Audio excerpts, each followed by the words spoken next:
Welcome to the Prince Eats. Here's a quick video for a very simple and easy dinner idea. Creamy spinach and seafood. Ingredients are in the description. If you enjoyed this video and found it helpful, please like, comment, subscribe, and share. I love this dish because it's very simple and easy to prepare. But the real reason why I love this dish is because it works great as a leftover. Reheating this dish shouldn't be a problem if you don't overcook the seafood. So if you don't overcook the seafood, this will be great as a leftover the next day. It's a simple process, so we'll get right into it. The primary ingredient in this dish is seafood. Here I have salmon fillets and large shrimp, which I butterflied and deveined. Season the fish to your liking. However, if you want presentation color, add some paprika.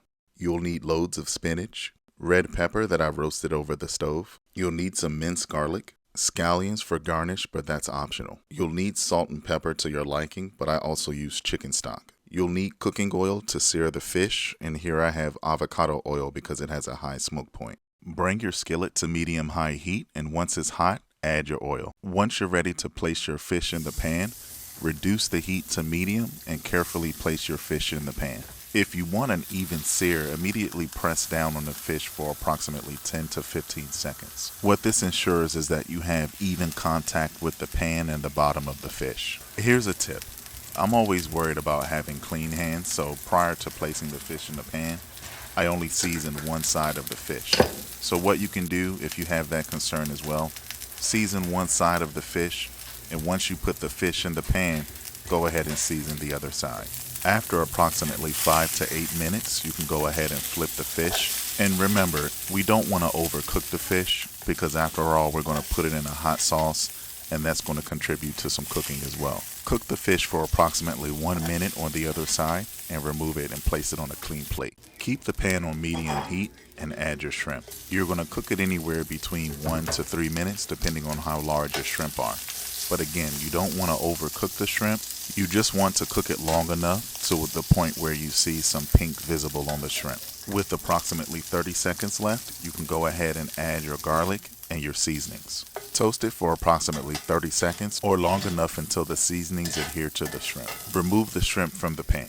The pan should still be hot, so reduce it to low heat and add your heavy cream.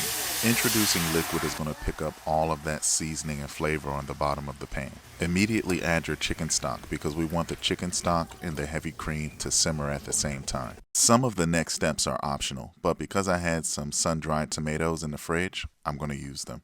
Give it a stir and you'll notice the color will change. Add a little pepper. Add your red pepper, and as I mentioned earlier in the video, I roasted my red pepper on the stove. Stir the pan until evenly combined, and remember, you should be working with low heat because we don't want to have such a rapid boil on this sauce. Now we're at the home stretch when everything is pretty much done, and you can go ahead and add in your spinach. Here's a rule of thumb.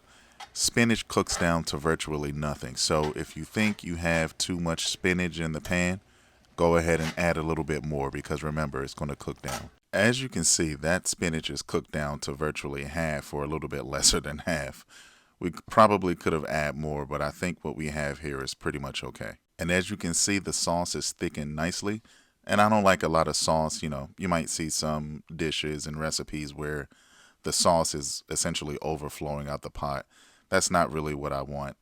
I think this amount of sauce is just appropriate for this dish. We're at the finish line, and this next step is essentially reintroducing the seafood to the dish.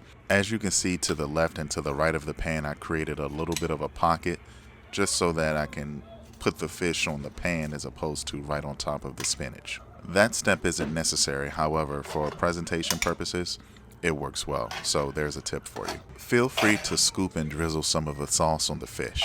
Immediately once it comes to a simmer, turn the heat off. And that's a wrap and you're all done.